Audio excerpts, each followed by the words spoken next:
Hello and welcome into another episode of Locked on Wolves. This is the post-game podcast. Minnesota Timberwolves defeated the Boston Celtics on Monday night by 5 points in an affair featuring two extremely shorthanded teams, both missing their best players. Timberwolves missing their three best players and four of their five starters.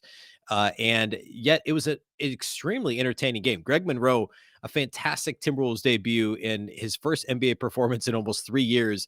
And Jaylen Nowell dropping 29 off the bench. We're going to break the entire game down. What went right for the Timberwolves and overall key takeaways from this one. It's all coming on the post-game pod. Welcome in. You are Locked on Wolves.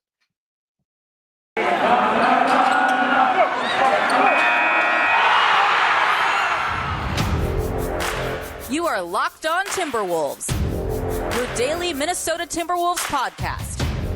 Part of the Locked on Podcast Network. Your team every day.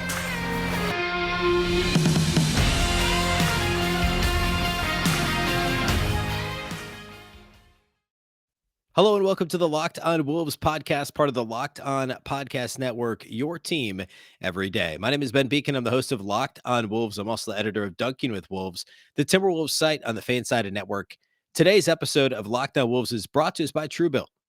Truebill is the new app that saves you money by helping you identify and stop paying for the subscriptions you don't want or need, and can even negotiate better deals on those you want to keep. Happy Tuesday, everybody. This is the post-game podcast. The Minnesota Timberwolves defeated the Boston Celtics on Monday night at Target Center by 5 points in a matchup of two extremely shorthanded teams. The Celtics without Jason Tatum, among others. They had, I think, 8 players out due to COVID health and safety protocols. The Timberwolves were missing, I think, 7 players themselves, including 4 of their 5 preferred starters, their 3 best players. But yet this was a really fun game, an extremely entertaining game. And we're going to break it all down on the show today. We'll talk key takeaways as well as individual studs and duds. First, though, a big thank you for those of you that do make Locked on Wolves your first listen each and every day. Locked on Wolves is, of course, free and available everywhere. That now includes YouTube, as well as all of your favorite audio platforms from Apple to Google, as well as Spotify, Odyssey, and anywhere else you like to listen to podcasts. You can also follow the show on Twitter at Locked on T-Wolves and at Beecken. That's with 2 B's, 2 E's, C-K-E-N. All right. So as mentioned, this was a battle of, I mean, at this point, the NBA is a battle of attrition, right? Every team's got essentially every team, except for, I guess, Utah, who the Wolves lost to on Thursday. Every team's got many players out due to COVID-19 and health and safety protocols. The Timberwolves had 7 out.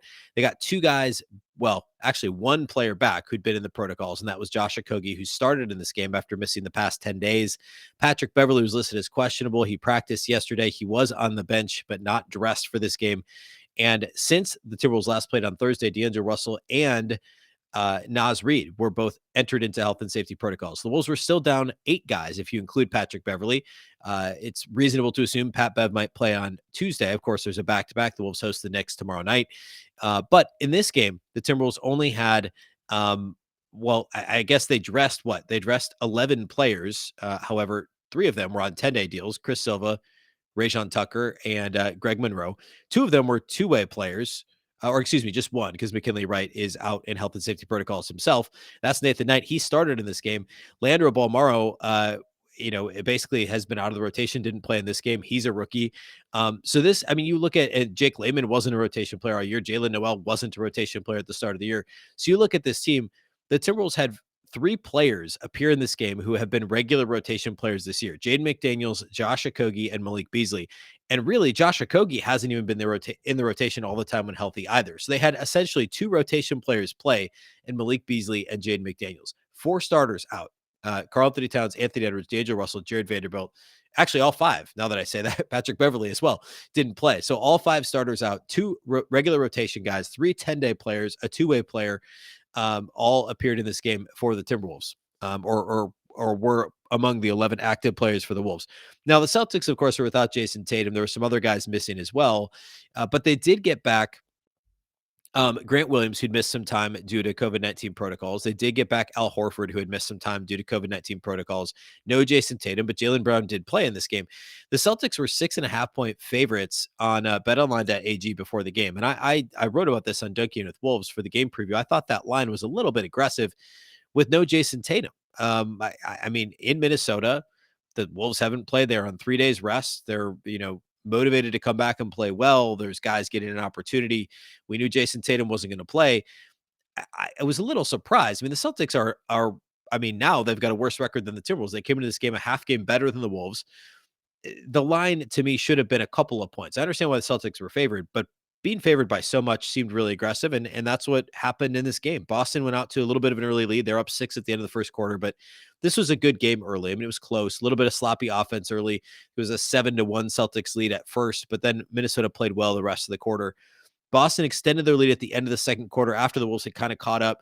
Actually, Minnesota was up 45-43 at the end of the second quarter, and Boston went on a 13-0 run to close the first half, and that put the Celtics up by 11 at halftime. But then the third quarter, the Timberwolves played really well, and it was the Wolves' offense that got really sloppy. Actually, the defense, even though Boston scored 46 in the first half, 56 in the first half, it was really more the Timberwolves' offense that got extremely sloppy at the end of the second quarter. Multiple live ball turnovers, a couple of bad dead ball turnovers as well. And Boston just really went back the other way and played really well offensively. That Peyton Pritchard got hot for a brief period in the middle of the game. Jaylen Brown did more of his damage late, but those guys are both really good.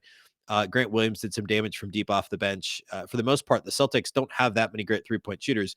Jaylen Brown and Grant Williams are really the only guys who can hurt you consistently from deep. And they both played well, but Grant Williams had hit some big shots. And this was an 11-point Celtics lead at halftime. But then the third quarter was really all Timberwolves. They played well. They cut this thing to what was it, 5 points going to the fourth quarter. And then in the fourth quarter, it was the Jaylen Nowell show. A couple of big 3-pointers early. He had a monster poster dunk over Jabari Parker that I'm sure you've seen the replay of already, but it was phenomenal. Got target center to its feet.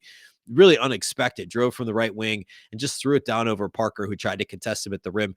And then a couple of possessions later, Nathan Knight hits a corner three. It was his only bucket of the fourth quarter, but he played great. We'll talk more about him here in a little bit. And Greg Monroe. We're going to talk a lot about Greg Monroe. Each of the next two segments, spoiler alert there, he was fantastic. He hadn't played an NBA game since the 2019 playoffs. We're talking over 2.5 calendar years ago, or I guess roughly 2.5 calendar years ago. And I mean, had a near double-double and really kind of threatened a triple-double. I mean, I guess he finished with what? He had 11, 9, and 6 in this game for Greg Monroe. Was really good on both ends of the floor and looked every bit the part of an NBA big man, a rotation big man in this game. He was phenomenal throughout when he played. He played 25 minutes after arriving in Minnesota, apparently at like 4 p.m., or he got to the Target Center at 4 p.m., got up at 4 a.m., reportedly in Washington, D.C. He was playing for the Capital City Go-Go of the G League and flew to Minnesota this morning, Monday morning, got to the Target Center at 4 p.m., met Chris Finch roughly an hour and a half before tip-off, and played 25 minutes off the bench for the Wolves, was in there throughout crunch time and looked a little bit gassed at the end of the game, but was a huge part of this win. It was Jaylen Nowell doing it offensively. Greg Monroe scored, I think, 6 in the fourth quarter, had a couple of big defensive plays, a couple of big rebounds, a huge assist coming out of a timeout on a beautifully drawn up play to hit Jaden McDaniels for a wide open dunk as he was cutting, Monroe passing out of the post. And just a really good close to this game for Minnesota. They were up 7 with a couple minutes left, so it seemed like they had it in hand. But obviously, you never know with the Timberwolves, and you never know, especially with the depleted Timberwolves team. But Jaylen Nowell, Greg Monroe, Jaden McDaniels, Nathan Knight, all those guys were fantastic down the stretch to put this game away. It was never really in doubt over the final few minutes of this game. It certainly wasn't a blowout. It ended up being a 5-point margin. But the Timberwolves had this thing in hand about midway through the fourth quarters when I think the fans could start feeling good about it. So I want to break down key takeaways. Obviously, Greg Monroe is part of this, the rotation, Jaylen Nowell. Lots of interesting stuff going on in this one. So we're going to hit key takeaways next before we get to individual studs and duds. But a phenomenal game, really fun to watch all the way around here on Monday night. First, though, let's talk about the title sponsor of today's show, and that, of course, is our friends at Truebill. Do you know why free trials renew without your consent? It's a business scam out to get you. Don't let greedy corporations pocket your money. Download Truebill to take control of your subscriptions. Truebill is the new app that helps you identify and stop paying for subscriptions you don't need, want, or simply forgot about. On average, people save up to $720 per year with Truebill. Because companies make subscriptions hard to cancel, Truebill makes it incredibly simple. Just link your accounts, and Truebill will cancel your unwanted subscriptions in just one tap. And your Truebill concierge is there whenever you need them to cancel unwanted subscriptions so that you don't have to. Truebill has over 2 million users and has helped save them over $100 million. Don't fall for subscription scams.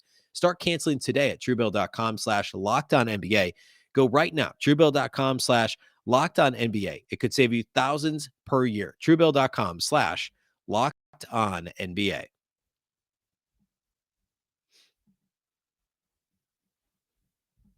All right, let's talk key takeaways from Wolves Celtics. So, number one, we got to talk about Greg Monroe. I already did a little bit, but this was just, first of all, a really strong signing by the Timberwolves. And I talked about this a little bit on Monday's show. The immediate question is why? Why do you sign a guy who's 31, 9-year veteran who hasn't been in the league since 2019, spent all of the last 2 seasons out of the league, and the first couple months of this season out of the league, has been overseas for a while, been in the G League this year, played in 12 games, I believe, in the G League. Well, the answer is the Timberwolves need rebounding, and they need a big body. I mean, no Naz Reid, no Karl-Anthony Towns. You're talking basic. I mean, nobody over 6'9". So you needed a big body. You need somebody that could rebound. You need somebody that can plug and play, understand some of the sets the Wolves are going to run. And there really isn't anybody that fits that bill that you'd feel confident about with the Iowa Wolves of the G League. So you call on a veteran who's played in the NBA for 9 seasons, played in a lot of playoff games, and was essentially a double guy, like a 16-9 guy for several years with Detroit and then with Milwaukee. So you call in a guy like Greg Monroe, and he showed exactly why the Timberwolves did that in this game. He didn't come in the game until the second quarter. He played 25 minutes total, 11 points, 9 rebounds, 6 assists, 2 steals, and a block in this game for Greg Monroe. Was a plus 13 in the plus minus column, which was tied for second best on the team. And the best lineups for the Wolves, and I don't have the exact plus minus in front of me. I guess I could have calculated it, but we'll see what this looks like when the lineup data comes out here later this week. But Greg Monroe and Nathan Knight together, when they were on the floor together with Monroe playing the center spot and Nathan Knight at the 4, that was really effective. Having 2 big body guys. And the Wolves don't often play two true bigs together. I mean, Jared Vanderbilt, he's a 4, but he's not quite the same size. He doesn't quite have the same presence as a Nathan Knight or a Greg Monroe. And now I think Vanderbilt is the ideal fit next to Karl-Anthony Towns. I've talked plenty about that. But just to see a double big lineup out there with Knight and Monroe was a ton of fun. It was effective defensively. And I think given the matchup, this worked out. I mean, Monroe was able to guard Horford pretty effectively in this game. And Horford had a fine game, but Monroe it worked out with both Robert Williams and Al Horford on the floor for a decent chunk of the game. And also, Grant Williams can stretch the floor, obviously, but he's a little bit of a bigger body. And this matchup was okay for Greg Monroe. It's not going to work every night the same way. And there's a reason why he's been out of the league for a couple of years. He's not a switchable big. He doesn't guard on the perimeter super well. He's not going to, be super effective when he gets extended out to the 3-point line and trying to guard in space. But it worked in this game. And Nathan Knight is good enough, switchable enough, and has enough lateral quickness to make that work. And offensively, to have 2 bigs who can pass and Nathan Knight who can stretch the floor. Obviously, Monroe doesn't do that either. But to have Greg Monroe's rebounding ability, he had 3 offensive rebounds in this game. He had a big tip-in bucket late in the fourth quarter when the Wolves were kind of hovering around a double-digit lead. But the minutes where Knight and Monroe played together were really effective for Minnesota in this game. I'm excited to see what that lineup data looks like here soon. But I promise you, it was a net positive having those 2 together on the floor. I thought that was a really genius move by Chris Finch to keep them out there together for a while. My second takeaway is really, it's pretty simple. Give the ball to Jaylen Nowell. Put the ball in Jaylen Nowell's hands. If you're a regular listener to this podcast, I've been talking about Jaylen Nowell since the first part of last year when former head coach Ryan Saunders, was not playing Jaylen Nowell. The Wolves offense was struggling. They didn't have enough guys who could generate offense.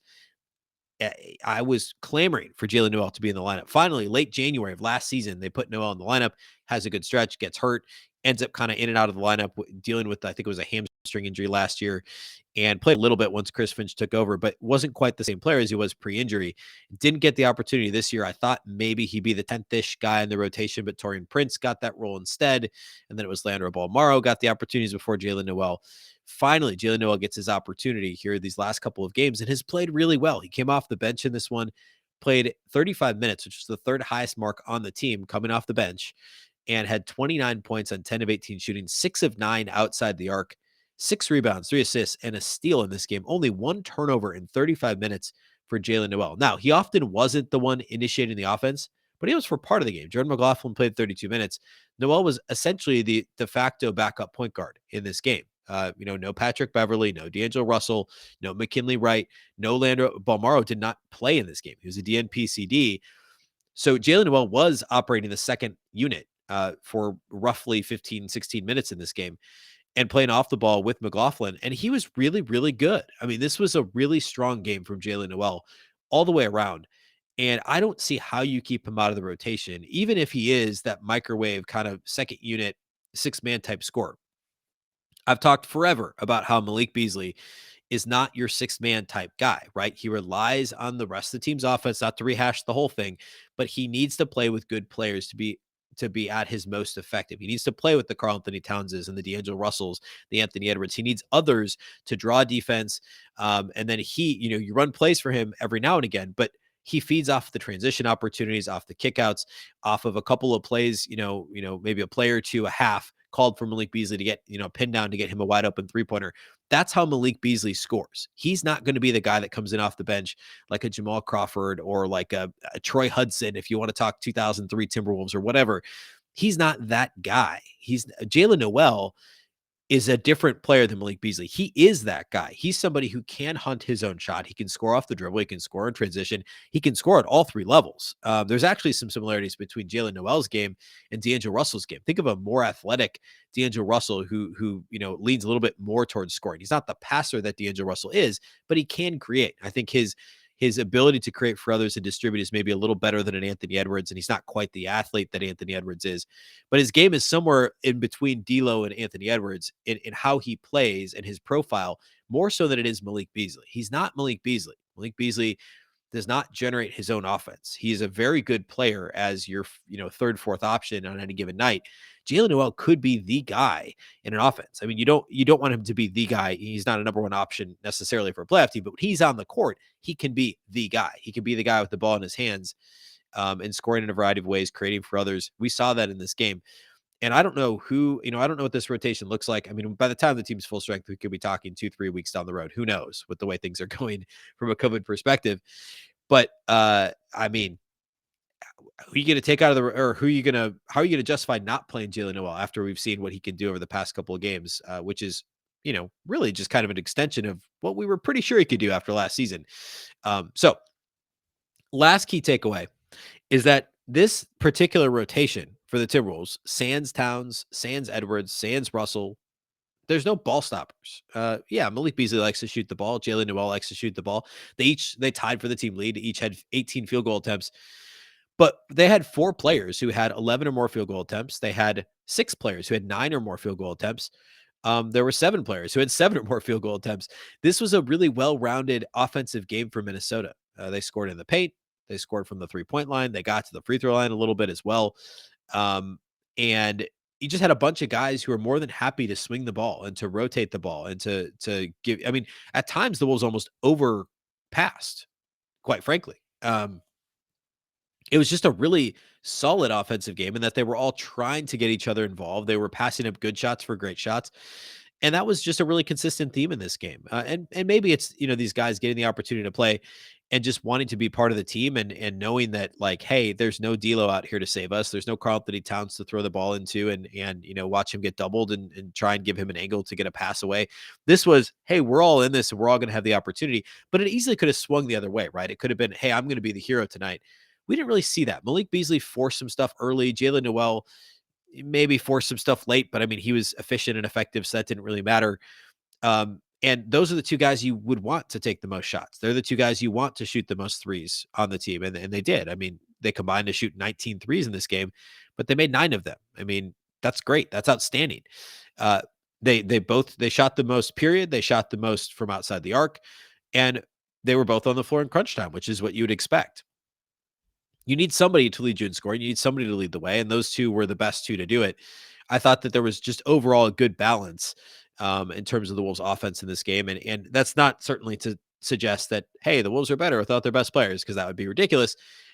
But that would be the silver lining of a game like this: is you get everybody involved, everyone feels good about themselves and their role within the team, and it was a very well balanced and effective performance across the board offensively from Minnesota. And I should say that defensively, they were fine. I mean, the Boston only shot 37% from the field, outside of a couple of lapses in transition, and they struggled to defend without fouling in this game.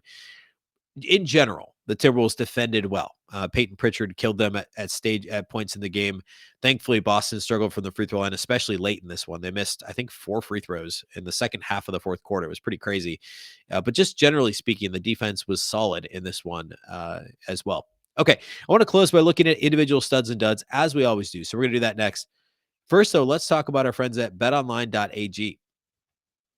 BetOnline has you covered this holiday season with more props, odds, and lines than ever before as football continues. The march through the college bowl season and the pro football playoffs start here in just a couple of weeks.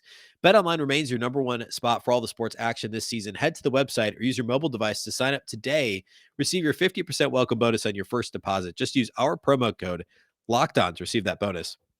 From basketball to football, NHL to boxing, and UFC, right on down to your favorite Vegas casino games. Don't wait to take advantage of all the amazing offers available for the 2021 season. BetOnline is the fastest and easiest way to bet all your favorite sports. So don't wait to take advantage of all the new amazing offers available. BetOnline, where the game starts. Okay, let's talk individual studs and duds from this game. Not too hard to figure this one out.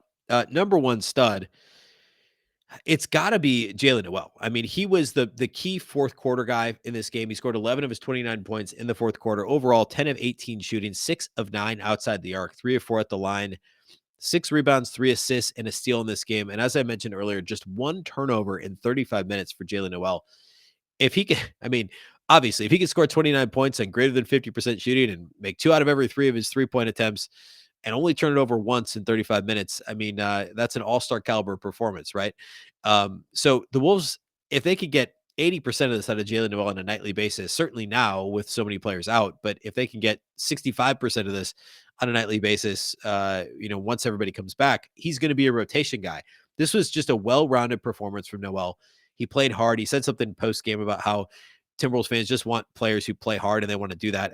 And if he plays like this every night and plays hard, he's going to be a fan favorite in very short order. And that dunk, by the way, over Jabari Parker, I mentioned earlier in the show, phenomenal. One of the top 5 Timberwolves dunks this year, easily. It was amazing. So he's my number one stud from this game. Number 2 for me, Nathan Knight. I haven't really talked about him enough probably to this point. 20 points, 11 rebounds, 4 assists, 1 steal, 1 block for Nathan Knight. He got into a little bit of foul trouble, had to get pulled from the game midway through the fourth because of kind of a ticky-tack foul call. But 20 and 11 with 4 assists, a steal, and a block, 8 of 11 shooting for Nathan Knight. Knocked down both of his 3-point attempts, 2 of 3 on free throws. Only played 29 minutes because of the foul trouble. 20 and 11 in 29 minutes. A really solid game. And I mentioned this earlier, but Knight is such a well-rounded, versatile player. He can pass a little bit. He can stretch the floor out to the 3-point line. He can rebound the ball. 11 rebounds in 29 minutes is a good example of that. A couple of offensive rebounds.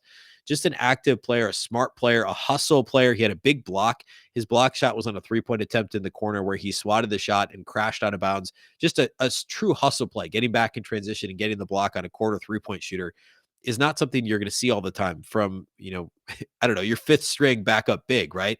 Nathan Knight's an NBA player. And I mean, he's only played in 1 G League game this year so far because he's been with the team so much. But he is an NBA player, and it's a luxury for the Timberwolves to have him on a 2-way deal. Really strong game from Nathan Knight. The third stud for me has to be Greg Monroe. 11 points, 9 rebounds, 6 assists, 2 steals, and a block in 25 minutes. His first NBA action since I think it was May of 2019 when he was playing for the Philadelphia 76ers, was kind of a fringe rotation member and had played in, I think, 6 of the 7 games in the second round of the playoffs for Philly. But he hasn't been a regular NBA contributor really in like 5 years when he was with the Milwaukee Bucks. And obviously going back further with the Pistons, talked a lot more about him on Monday. But I mean, he's 31. He's in the G League this year, played 12 games in the G League, had been overseas for the previous couple of seasons, hasn't played in the NBA in 2.5 calendar years. And here he is, first game back, got to Minnesota a couple hours before tip-off, 11 points, 9 rebounds, 6 assists, 2 steals, and a block in 25 minutes. Did a little bit of everything. Scored in the post, passed out of the post, had a couple of really nice assists, a couple of hockey assists that led to made baskets and led to fouls as well, and free throw attempts for the Timberwolves. Just a well-rounded, solid game from Greg Monroe. And I said earlier, there's a reason he hasn't been in the league, and that's because of just the way the league has gone and some of his limitations in terms of defending on the perimeter. He has got no range, obviously no jumper to speak of. But there's also a reason why he was in the league for so long and why he was effective when he was, and also why the Timberwolves signed him. He can rebound the ball, he can be physical, he plays hard, he's a really big body. And that's evident when you stack him up next to anybody else on the Timberwolves active roster. He was phenomenal in this game. We're going to see a lot more Greg Monroe, I think, in the next week, which unfortunately means, I mean, if we do, that means there's no Karl-Anthony Towns, no Naz Reid, but obviously he's going to play against the Knicks on Tuesday. I think we'll see him later this week on the road as well. So big game from Greg Monroe, and hopefully he can stick, if not with the Wolves, somewhere this year. He deserves to be in the league for sure. In terms of duds, it's hard to really single anybody out in this game in terms of being a dud, just given the circumstances. I guess if I were to give it to anybody, I mean, Jake Layman was a little bit underwhelming. He started the last game the Wolves played back last Thursday, played 24 minutes off the bench in this one, had a strong first half stint in terms of plus minus, but wasn't as good as the game went on.